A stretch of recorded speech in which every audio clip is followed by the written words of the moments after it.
Moondog here. We are at SHOT Show 2025 visiting the Discovery Optics booth.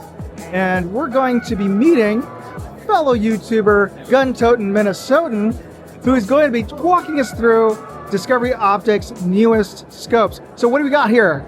Yeah, so there's an update to a beloved scope. The 525 has sold really, really well for Discovery for a lot of reasons. If you've never seen this before, it's a 34 millimeter tube. There's about 35, 36 mils of internal elevation. It's now offered in MOA, which is really impressive. They've broken into the MOA market, so that's cool. You're gonna notice on top, it actually has a toolless design. This is really neat. Huge fan. So just with your fingers, you can loosen it up and change your zero, reset your zero. Those of us, like, I love to shoot with cans, and sometimes I actually need to make a quick adjustment on the fly. It's also on the windage as well. You'll notice if you had like the Gen 1 version of this, there is a change to the throw lever as well. It's kind of a cool improvement on that side. I think that's pretty nice. And on top of that, they did release, or they're about to release in the next year, a 6-36, and this has been getting a lot of attention today. So the 6-36 has some notable differences and improvements for long-range shooting, and try to get the image to be the best that it can be long range. So it has a 35 millimeter tube. So 35 millimeter tube, back in the day, it was hard to get 35 millimeter rings. Yes. It was a big issue because they were expensive. There was only a couple companies making them. And now Discovery is making lapped rings, not just regular, they're making lapped rings that do have a bevel on them, and they're gonna give you appropriate surface area and tension, as well as the fact that they have torque specs on their rings. They have 60, 61, and 70, 75 rings, one-piece mounts. There's even one, you can see it in the catalog, you're gonna see it later in the year, I think.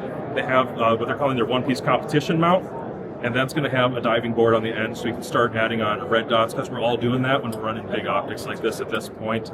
Even in competitions, I see people doing it for reference points.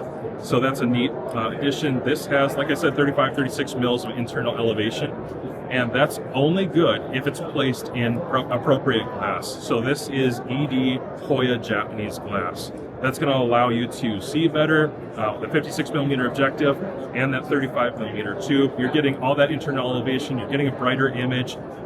It's called the XED because there's actually 3 in the lens pack up front, so there's another improvement there, and they're fully multi-coated, so you're going to get excellent light transmission, seeing something like 99% on the front end here, and then actual tracking.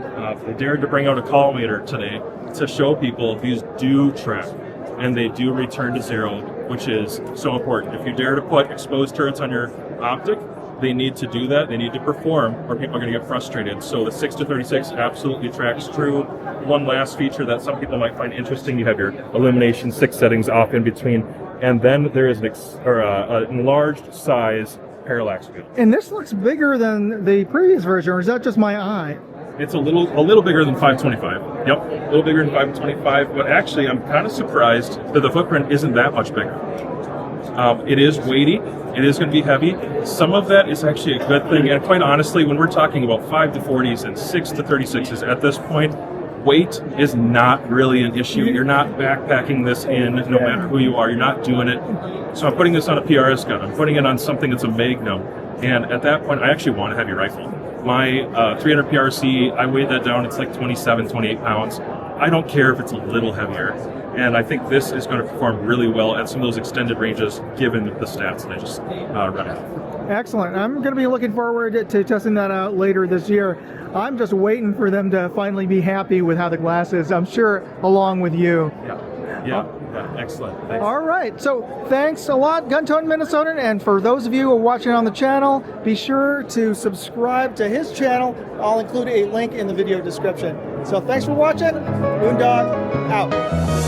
So, what do you think of this new product? Do you think it's going to be a winner? Leave me a comment and let me know. And thanks for watching.